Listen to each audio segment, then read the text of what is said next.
வக்பு நம்ம சமுதாயத்துக்கு அல்லாஹ் தர்ற பெரிய நன்மை. அல்லாஹுக்காக ஒரு சொத்தையும் பணத்தையும் விட்டிருப்பதுதான் வக்ஃப். இது மசூதி இருக்கலாம், பள்ளி இருக்கலாம், ஏழை மக்களுக்கான வீடு கூட இருக்கலாம். முக்கியமான விஷயம் என்னன்னா, இது சொந்தம் இல்ல, இது நம்ம எல்லாருக்கானது. வக்பு சொத்து யாருக்குமே சொந்தம் இல்ல, எல்லாருக்குமே பங்களிப்பு. மசூதி நடக்கிறது, பள்ளிகள், மத்ரசாக்கள், கபரஸ்தான்கள் எல்லாமே வக்பு சொத்தால தான் ஓடுது. நம்ம முன்னோர்கள் நமக்கு இல்லைன்னா பரவாயில்ல, சமுதாயத்துக்கு நல்லது நடக்கணும்னு பெரிய மனசு வச்சு டொனேட் பண்ணிருக்காங்க. இப்போ சில விஷயங்கள் நம்ம கவனிக்க வேண்டிய நிலைமைக்கு வந்திருக்கு. வக்பு போர்டுல வெளியாட்கள் வந்திருக்காங்க. நம்முடைய சொத்துக்களை கலெக்டர் லெவல்ல வக்பு தான் அவங்க முடிவு பண்ண முடியுது.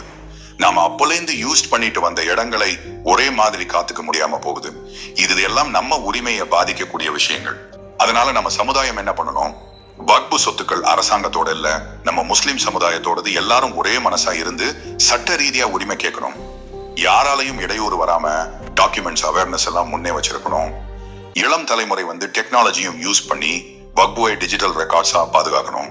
இது நம்ம கடமை, அல்லாஹ் கொடுத்த அமானத். நம்ம பசங்க படிக்கணும், நம்ம தெரு சுத்தமா இருக்கணும், நம்ம சமுதாயம் நல்லதா இருக்கணும்னா வக்பு சொத்துக்களையும் நாம காக்கணும்.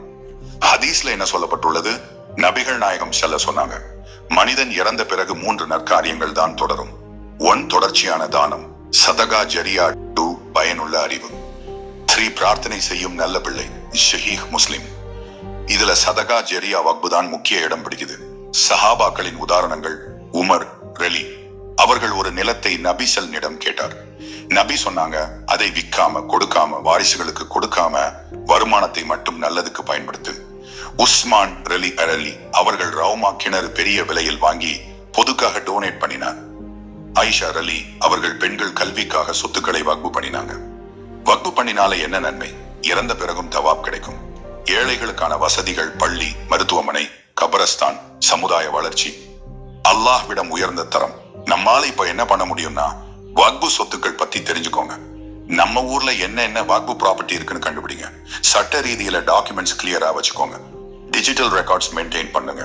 இளம் பசங்க உங்களோட சப்போர்ட்டையும் ஸ்கில்லையும் கொண்டு அவேர்னஸ் பண்ணுங்க. இது நம்ம பணம் இல்ல, நம்ம பரம்பரை அல்லாஹுக்காக விட்டு செஞ்ச சொத்து. நாம அதை காப்பாற்றணும், பாதுகாக்கணும், பாதுகாப்பதுல கலந்துக்கணும். இப்ப வக்பு என்னன்னு உங்களுக்கு முழுசா புரிஞ்சிருக்கும். நீங்க உங்க சப்போர்ட் கொடுங்க.